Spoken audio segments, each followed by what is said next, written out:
Hey, what's up? Welcome to Project Unchained. Thank you so much for taking time out of your day to join me and watch this video. Growth can be hard, and I had a conversation with somebody the other day that really kind of fueled some of this that I wanted to chat about today. There are some roadblocks that this person was talking about, and we kind of went through a few different things on why those roadblocks exist and a couple of solutions to them. I want to share a little bit about that conversation with you and some of the blocks that we talked about and things that contribute to creating those blocks and things that we can do to contribute to getting them out of our way so that we can move forward. And one of the first blocks that comes up for people in this personal development journey, this kind of reflection back on life, like, oh man, I wish I would have known. I wish I would have known that then. If I would have known back then what I know now, like that's a roadblock. It's stopping us from going further. Just that statement in and of itself, boom, blockage. We don't know what you don't know, ever. So when we reflect on life, we can't go, oh man, I wished I could have done better. No, we can reflect on life to see what can I learn from reflecting on that moment, but not from a place of regret. We can learn from being introspective, but we have to let ourselves move forward from this. I didn't know, right? You don't know what you don't know. And a few things that we talked about that I look at as things that contribute to creating that roadblock. There's a lot of ways our society is constructed that do that. I think about education. We spend, as kids, if we're in the public school or even a lot of the private school settings, a lot of the ways that works, we go to school and we learn all these skills. Reading, writing, arithmetic, all these things that are supposed to help empower us to create a better life for ourselves. And while some of those things are important, they also fall radically short because they are teaching us skills to work a job. What about the skills to love myself? What about the skills to learn how to read my own emotions? What about the skills that help me communicate better what I'm feeling and what I'm experiencing? There's none of that. And one could argue, well, that's supposed to be done at home. Cool, great. What 8-year-old wants to go sit at school for 8 hours a day and then come home and learn about emotional intelligence? Like, that's tough. That's asking a lot out of kids. And the way I look at that is there's so much of that misses. And what that then can cultivate and create is it can dull and kind of kill our natural desire to learn. So now, not only are we not learning those things that are wildly useful and immeasurably useful, if that's a word, maybe I should have not missed that English class. We learn those skills that are just insanely important. I think about all the work that I've done over the past 12 years of this journey, and those things would have set me up for so much more success, and I would have still been able to learn all those other things. When we are forced to learn all these reading, writing, and arithmetic and all those things, and we don't have the opportunity to learn some of those other skills, we lose that desire to learn. We lose that natural curiosity to learn. So when we're done, I know a lot of people have felt this way. I felt this way. When I got done with college, I'm like, yes, I am done with school. I am done with it. I'm done. And what I didn't realize was at that point, I was done learning. I stopped. If it didn't have a direct benefit to my job and my paycheck, I wanted nothing to do with it. What a massive limitation on my life. And not to mention, there's so many places in our society that promote a sedentary life and a life of distractions, and all those things like then contribute and fuel that lack of desire to want to learn. So now we're in this space of you don't know what you don't know, and we don't have a desire to go past that. So I think one of the first solutions to that roadblock is we have to learn how to reignite our passion and desire to learn. And especially beneficial if we can learn those skills that help us elevate, that help us become more conscious and more aware of our behaviors and able to better choose our behaviors and how we cultivate and how we interact with the world and how we do all kinds of different things in the unfolding of life, to be able to do, be, and create the things that bring us immense amounts of joy and meaning. You're here. You found this video for a reason. Like, even watching this video is your attempt to learn something. That's one of the things that I hope to provide, is idea generation, fuel to learn and expand and grow. So you're here. This counts. But now I want to challenge you with that same thing. Like, go pick something, a skill that you can learn.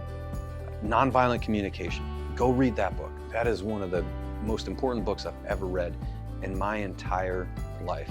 I don't imagine that that book would ever come out of the top 3 of the most important and significant books that I've consumed. And then the second block that I wanted to get into that came from this conversation is this idea that can be really difficult.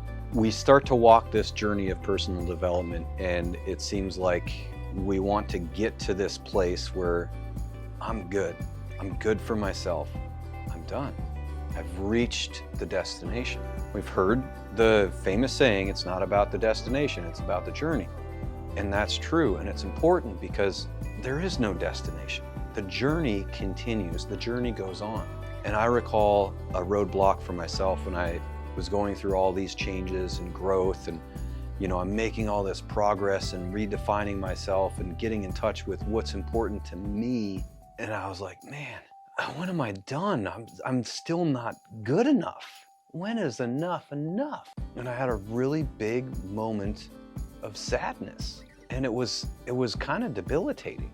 Honestly, it probably was more than a moment of sadness. It was probably a couple of days of sadness and feeling that lack of self-acceptance, that lack of feeling good enough. The solution for me to work past that moment was in finally really connecting with that life as a journey, not a destination. And I finally had that moment of an epiphany of, oh, I get it.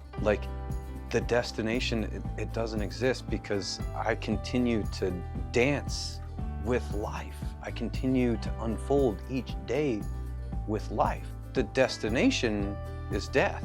That's when it's done. That's when I'm done expanding who I am. I have all the way up until that moment of death to expand my consciousness, expand my ability to participate in the unfolding of life how I want to, in my most authentic form.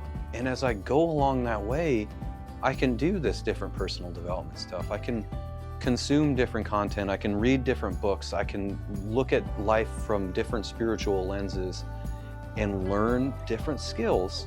And those skills will be the things that empower me to participate in the unfolding, to participate in the dance of life. I remember learning ballroom dance lessons with Vanessa, and when you go to have these ballroom dance lessons, you don't learn one dance at a time. You are learning the foxtrot and the tango and all these different ballroom dances all at the same time. And it was really neat. At first it was kind of overwhelming, but then you start to see the overlap of the skills, of how the skill from the foxtrot can help you with the tango and help you with the waltz and all those different things, and they start to fuel each other and feed each other. And it's the same thing here. When we learn emotional intelligence and how I'm feeling, and we learn nonviolent communication, we can better articulate and communicate what's going on inside of us. And Marshall Rosenberg, the author of Nonviolent Communication, even talks about NVC being a process for communicating what's alive inside of you. And learning those skills, not only do you have to learn them, but then you have to integrate them into how you operate. And that takes time. This idea of it being a journey, as you're walking this path, the landscape is going to continue to change. As that landscape continues to change, you might need new skills to navigate that landscape. Maybe it went from flatlands to mountainous terrain, and that mountainous terrain can change too. All of a sudden now I need climbing equipment and not just a stick, so who knows what it can take. There's a lot of different topographic features out there on an actual path and journey that require a lot of different things, and life is no different. So it's a journey, not a destination, and that's how we can look at that to help move forward past that moment of kind of self-doubt and pity. And again, leaving you all with a challenge, because challenge promotes growth. We have to challenge things in order to expand them and grow and develop new skills and capacities. And that's a big reason why I want to end every one of these videos with a challenge for you. And I already hit on it a little bit. but I want you to go learn something new. I want to challenge you to learn something. Ballroom dancing, nonviolent communication, badminton, I don't care.